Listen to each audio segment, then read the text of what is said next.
Good morning everyone. आज BA third year की इस क्लास में पुनः एक बार आपका स्वागत है। और आज की इस क्लास में जो हमारा फर्स्ट पार्ट में टॉपिक चल रहा था थर्ड ईयर का आधुनिक विश्व के इतिहास में, वो हमारा किस तरह से ब्रिटिश साम्राज्य का विस्तार हुआ, उन्होंने अपनी ब्रिटिश सत्ता को किस तरह से संगठित किया। और उसमें हम लोग बंगाल के नवाब सिराजुद्दौला और जो अंग्रेज थे उनके बीच जो प्लासी का युद्ध हुआ था, उस युद्ध के कारण महत्व और परिणाम हमने पढ़ लिए थे। किस तरह से बंगाल में सत्ता परिवर्तन में अंग्रेजों ने अपनी महत्वपूर्ण भूमिका निभाई थी, ये डिटेल में मैंने आपको बताया था। अब देखिए, सिराजुद्दौला के बाद मीर जाफर को अंग्रेजों ने अपने उद्देश्यों की पूर्ति के लिए बंगाल का नवाब बना दिया था। लेकिन धीरे धीरे मीर जाफर और अंग्रेजों के संबंधों में भी टकराहट उत्पन्न होने लगी और इतना भयानक तनाव उत्पन्न हो गया कि अंततः अंग्रेजों को ये जब लगने लगा कि मीर जाफर उनके उद्देश्यों की पूर्ति में अब साथ नहीं दे रहा है, तो उन्होंने मीर जाफर को भी पद से हटाए जाने की तैयारी कर ली। जैसा कि हमने पढ़ा था, जुलाई 1760 ईस्वी में मीर जाफर के पुत्र मीरन की हत्या हो गई थी और ये अंग्रेजों को अवसर मिल गया कि वो नए नायक की नियुक्ति करें। और इस स्वर्ण अवसर को उन्होंने अपने हाथ से नहीं जाने दिया। इसी समय आप देखिएगा, मीर जाफर का दामाद भी था मीर कासिम, जो कि एक बहुत ही धनी व्यक्ति था और उसी धनी व्यक्ति से और अधिक धन प्राप्त करने के उद्देश्य से और अपने व्यापारिक और आर्थिक लाभों के लिए अंग्रेजों ने मीर जाफर को पद से हटा करके उसके स्थान पर मीर कासिम को बंगाल का नवाब घोषित कर दिया।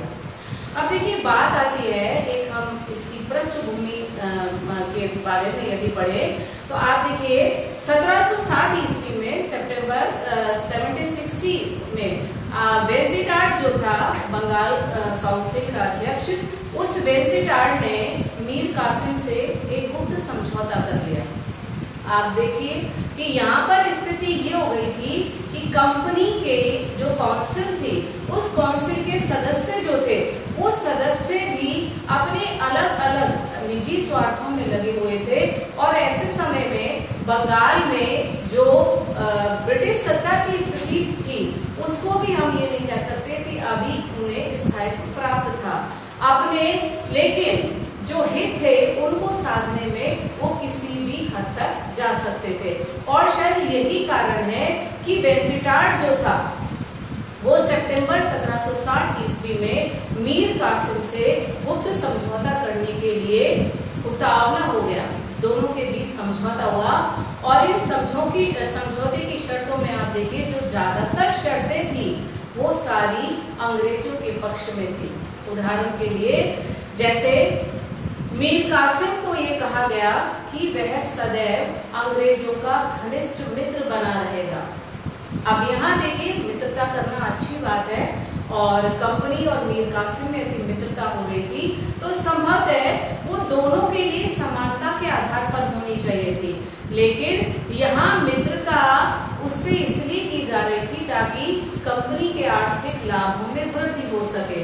दूसरी बात, कोई भी अन्य यूरोपीय शक्ति जो है वो अंग्रेजों की सत्ता और शक्ति को चुनौती उपस्थित न करे।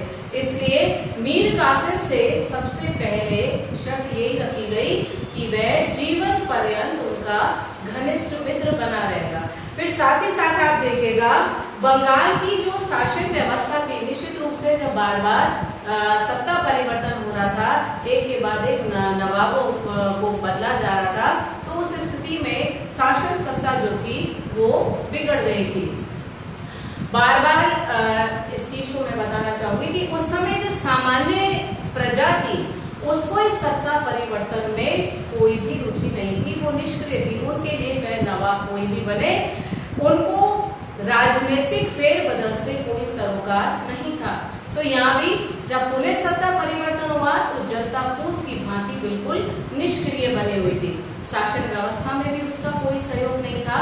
तो यहाँ आप देखिए, जिस तरह से ये शासन व्यवस्था को सुधारने की बात अंग्रेजों के द्वारा की जा रही थी, उस शासन व्यवस्था को सुधारने के लिए उन्होंने एक ब्रिटिश या कंपनी सेना को वहां रखने की बात इस समझौते में कही, लेकिन उस सहयोग के बदले में उन्होंने बर्धमान, चिटगांव और जो मिदनापुर का क्षेत्र था, जो प्रदेश थे जहां से बंगाल को एक महत्वपूर्ण आय प्राप्त होती थी, उनकी आय का एक महत्वपूर्ण स्रोत था, उस सेना के बदले में, उस सेना के व्यय के बदले में अंग्रेजों ने नवाब मीर कासिम से इसकी मांग की।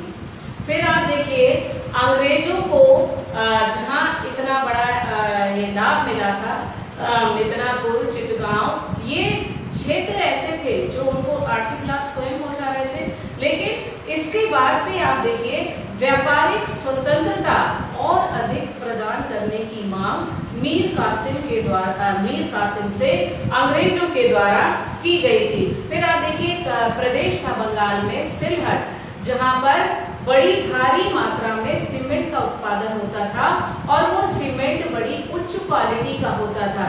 तो अंग्रेजों ने अब मीर कासिम से ये भी डिमांड की कि पूरे 3 वर्ष के लिए ये जो सिलहट का क्षेत्र था, इस क्षेत्र से उत्पादित सीमेंट का आधा हिस्सा 3 वर्ष के लिए उन्हें प्रदान किया जाए। इसके बाद आप देखिए दक्षिण में जो ईस्ट इंडिया कंपनी के द्वारा दक्षिण की महत्वपूर्ण राजनीतिक शक्तियों के विरुद्ध, फ्रांसीसियों के विरुद्ध जो युद्ध लड़ाए जा रहे थे, उन युद्धों में भी मीर कासिम उनको सहयोग प्रदान करें, ऐसी शर्त इस समझौते में रखी गई थी।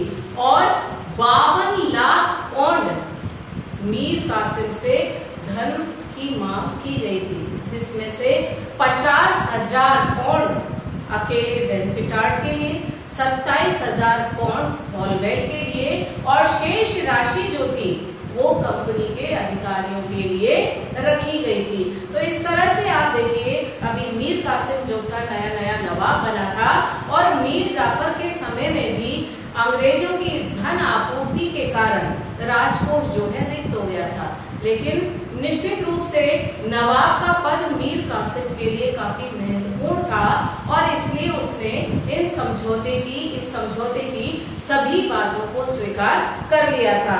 अब इसके बाद आप देखिए हम एक छोटी सी बात करते हैं कि आखिर ऐसा क्या कारण रहा होगा जो मीर जाफर को हटाया गया। तो उसको पद से हटाए जाने के औचित्य पर कुछ इतिहासकार ये मानते हैं, जिसमें आप देखिए अंग्रेजों का ये कहना है, काउंसिल का एक अधिकारी का कहना था कि मीर जाफर बहुत ही क्रोधी स्वभाव का था, विलासी प्रवृत्ति का था, उसमें एक अच्छे सेना नायक और एक अच्छे शासकों के गुण नहीं थे। इवन आप देखिएगा जो उसके साथ कार्य करने वाले अधिकारी थे वो मात्र चापलूस हुआ करते थे और अनेक ऐसे उदाहरण मिलते हैं जब मीर जाफर के द्वारा कई लोगों की हत्याएं कराई गई और बिना वजह उनका खून बहाया गया। लेकिन ये जो ईस्ट इंडिया कंपनी के अधिकार का दोषारोपण है वो निस्संदेह बिना किसी आधार पर टिका हुआ है। स्वयं क्लाइव द्वारा ये कहा गया था कि मीर जाफर पर जो इस तरह के दोष लगाए गए हैं वो उनसे मुक्त है, यानी कुल मिलाकर उसमें कोई कमी नहीं थी। सिर्फ आप देखिए ऐसा माना जाता है, विद्वान का मानना है कि जिस प्रकार से मीर जाफर ने सिराजुद्दौला के साथ विश्वासघात किया था, ये उस विश्वासघात का ही दंड था कि अब उसकी सत्ता परिवर्तित हो गई है और अंग्रेजों के स्वार्थ जब उससे सिद्ध नहीं हो रहे हैं तो उसके विरोधी मीर कासिम को उन्होंने सत्ता पर बैठा दिया है। कुल मिलाकर यदि हम इस औचित्य की बात करें कि मीर जाफर को पद से क्यों हटाया गया, तो निसंदेह ये एक अनैतिकता का बड़ा उदाहरण है कि जब अंग्रेज अपने स्वार्थ सिद्ध करते रहे तो उन्होंने मीर जाफर को नवाब का पद दिया, लेकिन जब उनकी धन की लालसा और अधिक बढ़ गई तो उन्होंने धनी जो मीर जाफर का दामाद भी था मीर कासिम, उसको नवाब के पद पर सुशोभित किया।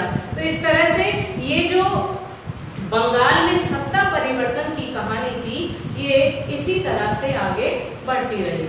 अब हम बात करते हैं मीर कासिम कौन था।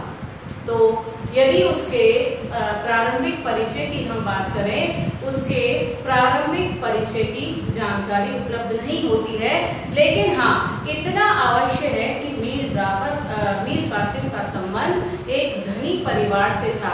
संभवतः उसके धनी होने के कारण ही मीर जाफर ने उसको अपने दामाद के रूप में स्वीकार किया होगा। उसे मीर जाफर के समय में पूर्णिया और रंगपुर का फौजदार नियुक्त किया गया था। मीर जाफर के समय पूर्णिया और रंगपुर का फौजदार नियुक्त किया गया था, जहां उसने अपने सैनिक प्रतिभा का भी अच्छा उदाहरण प्रस्तुत किया था। और जब मीरन की हत्या हो गई, जो मीर जाफर का पुत्र था, उसकी हत्या के बाद वो बंगाल का नवाब बनने का स्वप्न देखने लगा था।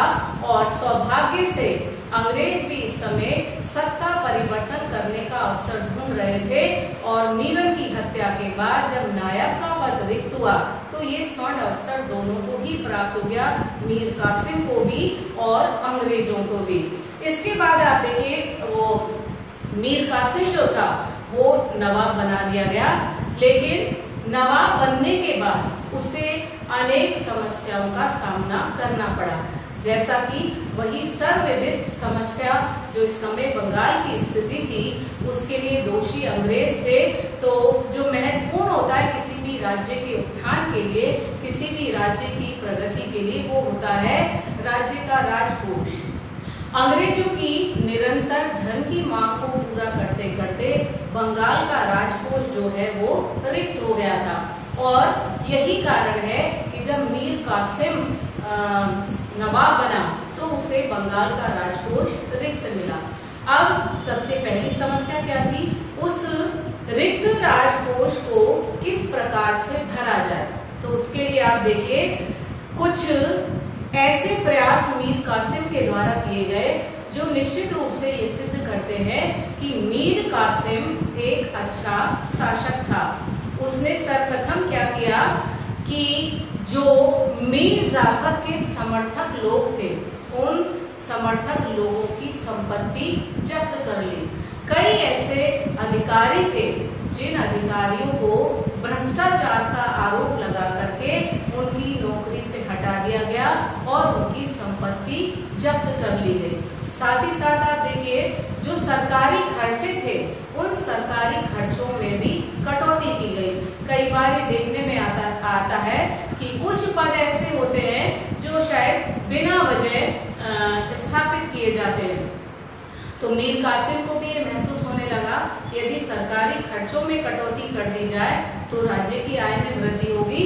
और इसके लिए उसने जो एक्सेस स्टाफ था, जो प्रशासनिक अधिकारी थे, अतिरिक्त प्रशासनिक अधिकारी थे, उनको पद से मुक्त कर दिया। और इस प्रकार से उनको जो वेतन हर महीने दिया जाता था, उस वेतन की बचत होने लगी और राजकोष में वृद्धि का एक नया तरीका जो था वो मीर कासिम द्वारा तलाश किया गया। निश्चित रूप से उसके द्वारा ये जो प्रयास किए गए, इन प्रयासों से जो राज्य की आय थी उसमें वृद्धि हुई। अब हम बात करते हैं सेना की, क्योंकि जैसा भी मैंने आपको बताया, मीर कासिम जहां एक अच्छा शासक था, जहां एक कुशल प्रशासक था, वहीं एक अच्छा सेना नायक भी था। और वो इस बात को भली भांति जानता था कि एक राज्य की सुरक्षा एक अच्छी सेना के दम पर ही संभव है। यद्यपि वेंसिटार्ड से जो 1760 ईस्वी में समझौता हुआ था, उसके तहत राज्य की सुरक्षा और शासन व्यवस्था का दायित्व कंपनी ने अपने ऊपर ले लिया था। लेकिन मीर कासिम के मन में निश्चित रूप से कहीं ना कहीं ये बात विद्यमान थी कि वो अपने आप को सैनिक दृष्टि से पूरी तरह से आत्मनिर्भर बनाए, क्योंकि पूर्व में घटित घटनाओं से वो भली भांति परिचित था और इस बात को अच्छे से समझ गया था कि यदि सिराजुद्दौला और मीर जाफर के पास सैन्य शक्ति होती तो वो अंग्रेजों को आसानी से परास्त भी कर सकते थे और अपने कार्यों में, प्रशासनिक कार्यों में उनका हस्तक्षेप नहीं होने दे सकते थे। तो उसने कहीं ना कहीं अपनी योग्यता के आधार पर इस चीज को पहचाना और निश्चित रूप से अपने इस उद्देश्य को पूरा करने के लिए उसने सैन्य व्यवस्था में सुधार किया।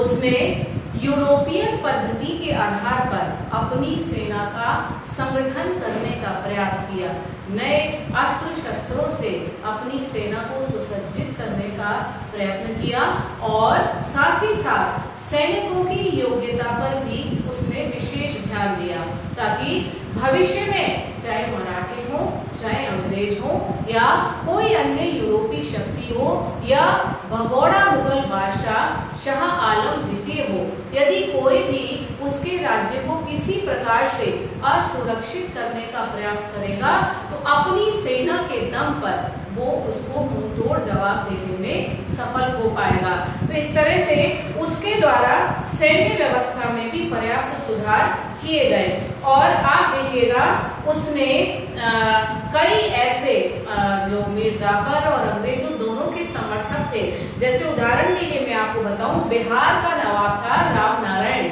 उसको भी उसके पद से हटाकर उसकी संपत्ति को जब्त कर लिया था।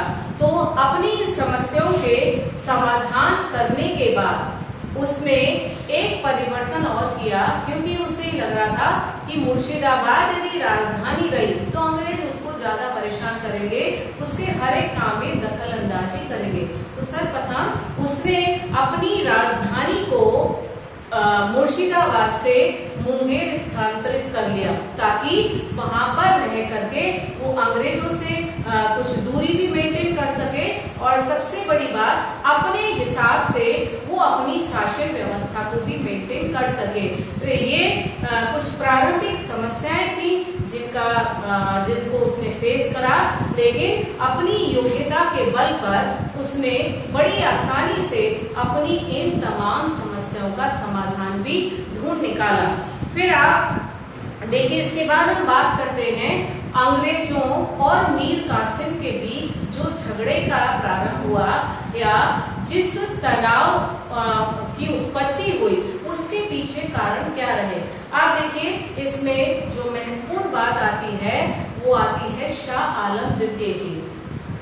जो भगोड़ा मुगल बादशाह था शाह आलम द्वितीय, उसने अंग्रेजों से सहायता की याचना की और अंग्रेजों से उसने कहा कि उसे किसी प्रकार से दिल्ली के सिंहासन पर पुनः आसीन करवाने में अंग्रेज उसका सहयोग करें। अंग्रेज हर उस अवसर की तलाश करते थे जहां से उन्हें अधिक से अधिक राजनीतिक वर्चस्व बढ़ाने में सहयोग मिल सके। बेशक शाह आलम द्वितीय जो था वो भगोड़ा मुगल बादशाह था, लेकिन इतना भी निश्चित था, इस बात को अंग्रेज अच्छे से समझते थे कि आज भी यदि भारत की सत्ता का कोई वैध शासक है तो वो मुगल बादशाह है। अंग्रेजों ने अपनी भविष्य की रणनीति तैयार करते हुए मुगल बादशाह को सहयोग देने, उसकी सहायता करने का निश्चय किया और इसमें सबसे बड़ी बात आप देखिएगा, इसके लिए उन्होंने मीर कासिम को इस बात के लिए विवश किया कि न केवल वो शाह आलम द्वितीय को अपना सहयोग प्रदान करे, बल्कि मीर कासिम से 12 लाख रुपए के नजराने भी मुगल बादशाह शाह आलम द्वितीय को दिलवाए गए।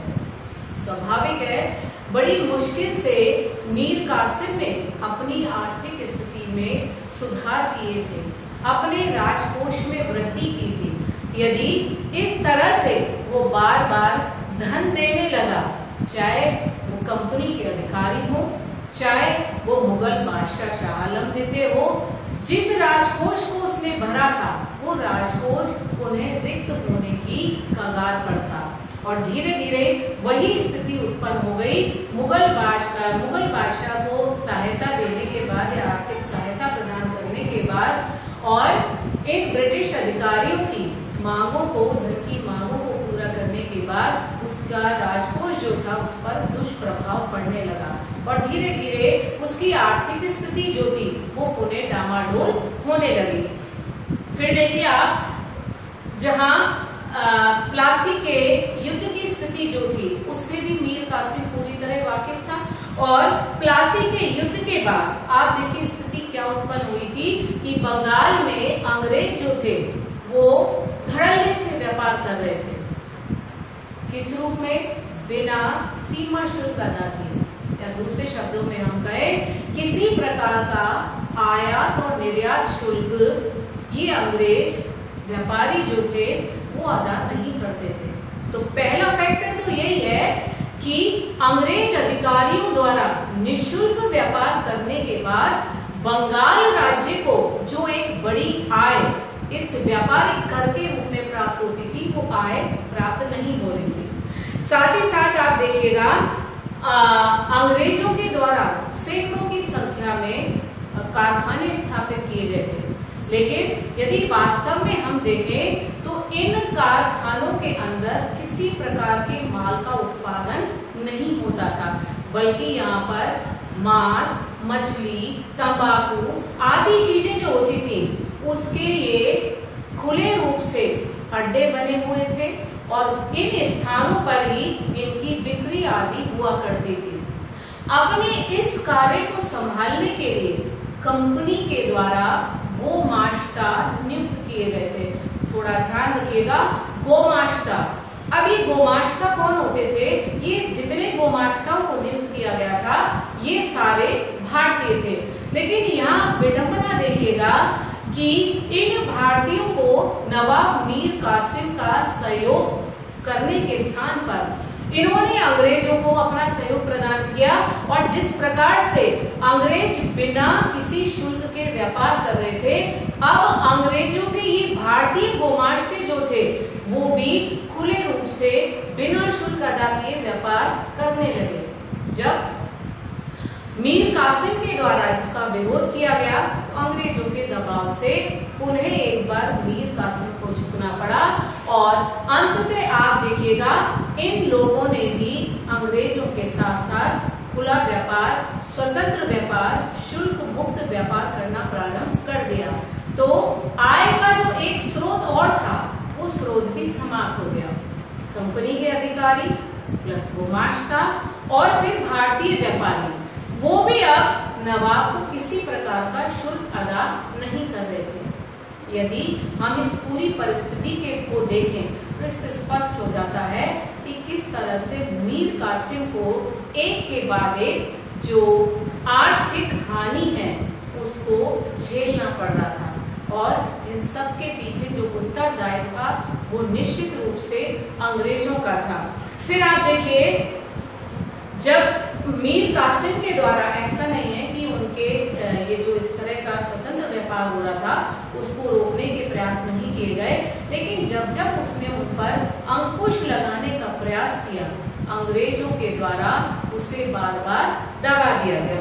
फिर आप देखिए मीर कासिम जो था इन परिस्थितियों से स्वाभाविक परेशान होने लगा, तो उसने अंग्रेज इसकी जो शिकायत है वो काउंसिल को की, और वेंसिटार्ट जो था वो स्वयं उससे वार्तालाप करने पहुंचा, और वेंसिटार्ट जब पहुंचा तो दोनों के बीच विचार विमर्श हुआ, और उसमें आप देखिएगा 1760 में जो संधि हुई थी या जो समझौता हुआ था बिटवीन वेंसिटार्ट एंड मीर कासिम, तो उसके तहत जो सेना का व्यय है वो सेना का व्यय के लिए उनको चिटगांव मिदनापुर के क्षेत्र जो थे वो सेना के व्यय के खर्च के लिए दे दिए गए थे। जैसा भी मैंने आपको बताया था कि ये तीनों प्रदेश जो थे आय के अच्छे क्षेत्र थे, वर्धमान, मिदनापुर और चिटगांव, और जब ये भूभाग सेना के खर्च के लिए दिए गए थे तो उन्हें और अधिक धन की मांग नहीं करनी चाहिए थी।